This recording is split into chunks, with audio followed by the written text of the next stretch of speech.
Hello friends, Radhe Radhe. কেমন আছো সবাই? আশা করি ভালো আছো, সুস্থ আছো। আমরাও কিন্তু বেশ ভালো আছি। আমি মো লাইফস্টাইল ব্লগে তোমাদের আরও একবার ওয়েলকাম আর অনেক অনেক ভালোবাসা দিয়ে আজকের ব্লগটা শুরু করলাম।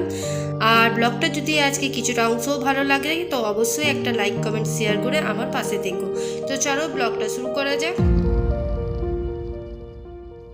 ভোরবেলা ঘুম থেকে উঠেই ফ্রেশ হয়ে রান্নাঘরে চলে এসেছি এক গ্লাস উষ্ণ গরম জল খাবো বলে। আর সকালবেলা রান্নাঘরে এসে এমন গোছানো রান্নাঘর দেখতে কার না ভাল লাগে বলো?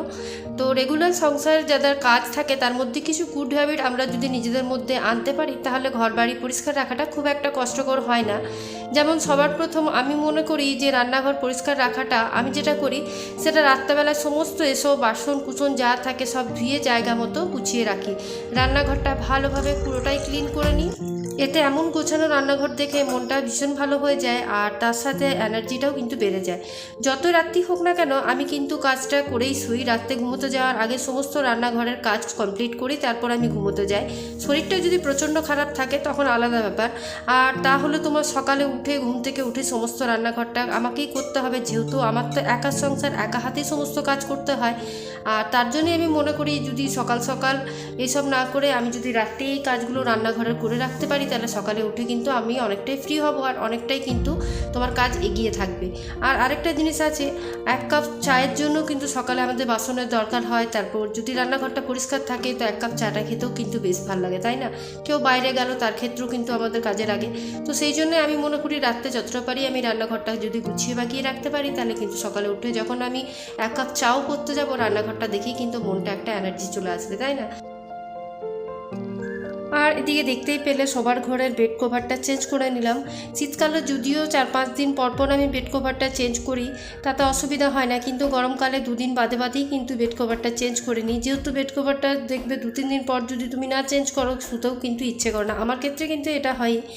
আর এখন হাজব্যান্ড তোমার নিজের অফিসের জন্য রেডি হচ্ছে আর এদিকে বাবুও পড়তে বসেছে। তারপর তার মাঝখানে তো আমার অফ ক্যামেরাতে আমাকে কিছুটা কাজ এগিয়ে রাখতে হবে। হাজব্যান্ডের তোমার অফিসে রান্না আছে, টিফিন দিতে হয়, আর ছেলের আলাদা টিফিন আর আমার আলাদা টিফিন, আমার আর ছেলের একই সেম টিফিন, আর হাজব্যান্ডের জন্য রুটি তরকারি করতে হয়। তো যাই হোক, এদিকে দেখো আমার বেড কভার এগুলো চেঞ্জ করে তারপর কিন্তু আমি এখন এদিকে ড্রেসিং টেবিলটা একটু ডাস্টিং করে নিচ্ছি। আর এখানে মোটামুটি আমার যেটুকু দরকার জিনিস সেটুকুই রাখি, বাকিটা আমি রাখে তুলে রাখি, যেহেতু আমাদের পুতুন সোনা বাড়িতে আছে তার জন্যেই। আর এখন মোটামুটি তোমার 8:30 মতন বাজে আর তোমাদের দাদাভাইও অফিসে বেরিয়ে গেছে। তার টিফিনটা তো বললামই অফ ক্যামেরায় সেরে নিয়েছি, যেহেতু তোমার তার সেই সময়টা আমার এতটাই তাড়াহুড়োর মধ্যে থাকে যে আমি ক্যামেরাটা আর অন করতে পারি না। আর একটা হেলদি ব্রেকফাস্ট এই সময় একটু বানিয়ে নিলাম। আর মাঝে মধ্যেই আমার ছেলে কিন্তু এই উপমা বলো যেটা সুজি, ঝাল সুজি বলা হয়, অনেকেই তোমরা ঝাল সুজি বলে থাকো, আমরা উপমা বলি, তো সেটাই বানিয়ে দিলে কিন্তু খেতে বেশ ভালোবাসে। আরও মিষ্টি সুজিটা খুব একটা খায় না, যদি দুধ দিয়ে করে দিই তাহলে যদিও খায়। আর সকালবেলায় আমি সবসময় চেষ্টা করি বেশিক্ষণ খালি পেটে না থাকার। ঘুম থেকে ওঠার আধ ঘন্টার মধ্যে প্রত্যেকেই কিছু না কিছু যদি খাওয়া দরকার আমাদের, তাতে চা বা কফি নয়, চা কফিটা কিন্তু শরীরের পক্ষে ক্ষতিই করে। আর যদি কিছু একটা হেলদি কিছু খেতে পারি, ওই ছোলা বাদাম, তারপর কিশমিশ আলমন্ড, তারপর খেজুর, কিছু ড্রাই ফ্রুট যাই হোক যদি খালি পেটে আমরা খেতে পারি তাতে কিন্তু আমাদের অনেকটাই উপকার হয়। আর এগুলো খাওয়াটাও দরকার এখনকার ইয়েতে। আর কারণ দেখবে একটা গ্যাসের সমস্যা হয়, নানা রকম অসুখের সমস্যা হয়, তো তার জন্যই আমার মনে হয় যে খালি পেটে না থেকে কিছু একটা সকালবেলায় ঘুম থেকে উঠে আধ ঘন্টা পর একটু হালকা খাওয়া ভালো। তারপর তো একটা হেলদি ব্রেকফাস্ট আমরা করেই থাকি, যে যেরকম হোক, কেউ রুটি তরকারি করি বা কেউ সুজি হোক, কেউ কিছু এরকম, মাঝে মাঝে ম্যাগি এসবও হয়ে থাকে, তো সেটাই আর কিছু না। তো দেখলে আমি এদিকে ব্রেকফাস্টটা করে এখন এদিকে এই যে হোয়াইট কালারের বেসিনটা আমার ভীষণ নোংরা হয়ে যায়, একদিন পর পরই কিন্তু আমাকে এটা পরিষ্কার করতে হয়। আর এটা যেহেতু সদর দরজার সামনেই, তো তাই আমাকে এটা কিন্তু সবসময় ক্লিন রাখতে হয়। তো ভালোভাবে আমি একটা পুরনো স্কচ ব্রাইট দিয়ে ঘষে নিয়ে তারপর কিন্তু একটা শুকনো কাপড় দিয়ে এখন পুরো জায়গাটাকে মুছে নিচ্ছি। তাতে কী হবে, জলটা তোমার যেটুকু ছিল সেটা এই কাপড়ের মধ্যে রয়ে যাবে। তো যাই হোক, এদিকে দেখো এটাও আমার কমপ্লিট। আর এদিকে বাথরুমে এসে আজকে কাজটা একটু ভালোভাবে পরিষ্কার করে নিলাম। আর এই কাজটা খুব শখ করে জানো তো আমার বাথরুমের মধ্যে লাগিয়েছিলাম, তো তাই এটাকেও কিন্তু আমি বেশ যত্নেই রাখি।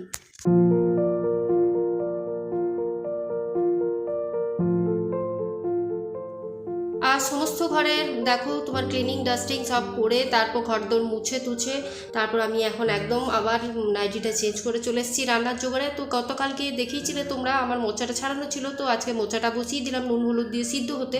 ভেবেছিলাম কুকারে সিটি মেরে দেবো, তারপর দেখলাম এই মোচাটা কিন্তু তাড়াতাড়ি সিদ্ধ হয়ে যাচ্ছে, তো সেই জন্য বাটিতেই বসিয়ে দিলাম। আর এদিকে তোমার মুগ ডালটা একটু ভেজে বসিয়ে দিলাম। কিছুদিন ধরে বাবু কিন্তু মুগ ডালটা খেতে ভীষণ ভালোবাসছে, মুগ ডাল আর ওই গন্ধরাজ লেবু আর ভাত আর তার সাথে পোস্ত। তো সেই জন্যই এখন আমার বাড়িতে কিন্তু মানে যেটা হয় সেটা প্রায় হয়েই যায়, যেটা বাবু পছন্দ করে সেটার মধ্যে। তো তাই এখন মুগ ডালটা বসিয়ে দিলাম।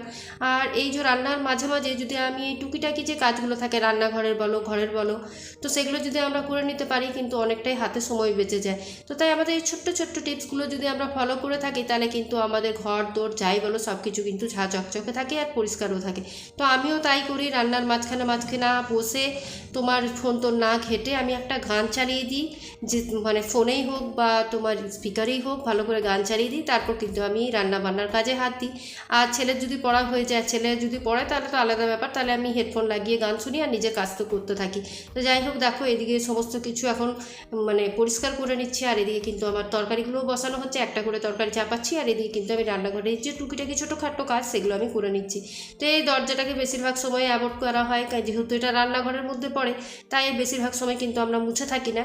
কিন্তু আমার ক্ষেত্রে আমি সপ্তাহে একদিনও কিন্তু এই দরজাটাকে ভালোভাবে মুছে নিই, যেহেতু রান্নাঘরে কোনো চিমনি নেই। তো তাই কিন্তু তেল একটু বসে যাওয়ার সম্ভাবনা থাকে, তাই সপ্তাহে একদিন যদি একটু ভালো করে ওই সার্ফ জলে ভালো করে ভিজিয়ে গামছাটাকে মুছে নিই তাহলে কিন্তু বেশ দরজাটা পছন্দ হয়ে যায়। আর এই র্যাকটাকেও কিছুদিন ধরে ভাবছিলাম যে মুছবো, তো তাই আজকে হাতে যখন সময় ছিল র্যাকটাকে মুছে এখন ওর মধ্যে যেটুকু টুকিটাকি জিনিস থাকে মানে ওই গোটা গরম মশলা, তারপর গোটা জিরে, গোটা হলুদ, যেটুকু জিনিসগুলো আমার ফোড়নের হিসাবে ব্যবহার হয় তো সেগুলোই আমি কিন্তু এই র্যাকটার মধ্যে রাখি।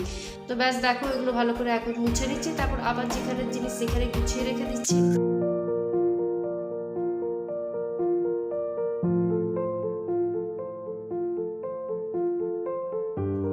আর আমার মতন কার কার অভ্যেস আছে বলো তো বারবার ওই গামছা দিয়ে পুরো তোমার কাউন্টার টপটাকে মোছার? আমি না যতক্ষণ থাকি একটা আমার ওই ভিজে গামছা তো আমার হাতের সামনে থাকে, তো সেটা দিয়ে কিন্তু আমি 24 ঘন্টাই বলতে পারো রান্নাঘরে যতক্ষণই থাকি ততক্ষণ কিন্তু আমি মুছতেই থাকি, নয় গ্যাসের ওভেনটাকে মুছবো নয় এই র্যাকগুলোকে মুছবো। তো যাই হোক এদিকে দেখো ওইটা মুছে পর মিক্সিটাকেও একটু মুছে নিলাম, আর এই কোটো বাটাগুলো তো প্রত্যেক দিনই একবার করে ওই ভিজে গামছাটি দিয়ে ভালোভাবে মুছে থাকি। এতে সত্যিই কিন্তু আমি দেখেছি উপকার হয়, একদম তেল চিটচেটে হয় না, আর কিন্তু জিনিসগুলো বেশ ভালো থাকে। আর মাঝে সাঝে যখন পুরো কন্টেনারগুলো খালি হয়ে যায় তখন তো একবার করে সার্ফ জল দিয়ে ভিজিয়ে দিই। তো দেখো এদিকে কাজ করতে করতে আমার কিন্তু আলু পোস্তটাও হয়ে গেল, আর এদিকে ডালটাও হয়ে গেছে, এবার ভাতটা চাপিয়ে দেবো। তো দেখো এখন কিন্তু আমি এটা ঢেলে নিচ্ছি। রান্নাবান্না কমপ্লিটের পর তোমাদেরকে দেখিয়ে দিই আজকে লাঞ্চে কী আছে। এই যে বলেছিলাম মশলা মাছ করবো, তো মশলা মাছ করেছিলাম, এদিকে মোচার ঘন্ট করেছি বাদাম দিয়ে, আর তার সাথে তো মুগ ডালটা তোমাদের বললামই, আর ভাত আর পোস্ত। তো এই ছিল আজকের লাঞ্চের প্রিপারেশন। এরপর তোমাদের সাথে দেখা হচ্ছে একদম সন্ধেবেলায় বিকেলবেলায়। তোমার মানে আমার যে বোনজি হয় দিদির মেয়ে এসেছিলো, সামনেই থাকে, তো সে এসে পর বললো চলো মাসি আমরা আসানসোল কফি হাউস, এটা আমাদের কথাঞ্জলি আসানসোলেরই কফি হাউস, তো সেখানেই ঘুরতে এসেছিলাম। তো তাই তোমাদের সাথেও একটু শেয়ার করছি আমাদের এখানের কফি হাউসটা ভীষণ সুন্দর দেখতে। এর আগেও আমি এসেছি কিন্তু কখনও তোমাদের সাথে শেয়ার করতে পারিনি। তো আমরা দোতলায় ছিলাম, একতলাতে এরকমভাবে সাজানো আছে, আবার দোতলাতেও তাই। আর এই জায়গাটা কিন্তু খুব সুন্দর, আর এখানে খাবারগুলোও কিন্তু ভীষণ ভালো, আমার কাছে ভালো লেগেছে। জানি না আসানসোলে অনেক মানুষ আছে কার কাছে কীরকম লেগেছে। তো এদিকে ছেলের ক্যামেরা যদি অন দেখে তাহলে তারও তাকাবেই না। তো যাই হোক এখানে আমি নাতনি, এই যে আমার পাশে যে আছে আমার বোনজির মেয়ে, আমার নাতনি, আর এদিকে আমরা 1 কাপ করে কফি নিয়েছিলাম, আর এদিকে চিকেন চাও নিয়েছিলাম, চিকেন পকোড়া নিয়েছিলাম। তো কোয়ান্টিটি হিসাবে কোয়ালিটি হিসাবে কিন্তু খুবই ভালো, আর দামটা হয়তো একটু তোমার মানে এক্সপেন্সিভ, কিন্তু তার মধ্যেও কিন্তু কোয়ালিটিটা যেহেতু ভালো সেহেতু এক্সপেন্সিভ হলেও চলে, তাই না? তো যাই হোক এখন খাওয়া দাওয়াটা করে নিয়ে তোমাদেরকেও একটু আজকে আমাদের এই কথাঞ্জলিটা ঘুরে দেখিয়ে দিলাম। অবশ্যই লাইক করো আর কমেন্ট করে জানিও কীরকম। তো আজকের ব্লগটা চলো আর কন্টিনিউ করছি না, আমরা খাওয়া দাওয়া করে তারপর বাড়ি চলে গেছিলাম। তো আজকের ব্লগটা এখানে শেষ করছি, কালকে আবার একটা নিউ ব্লগ নিয়ে তোমাদের সাথে দেখা হবে। আজকের মতন এইটুকুই, টাটা।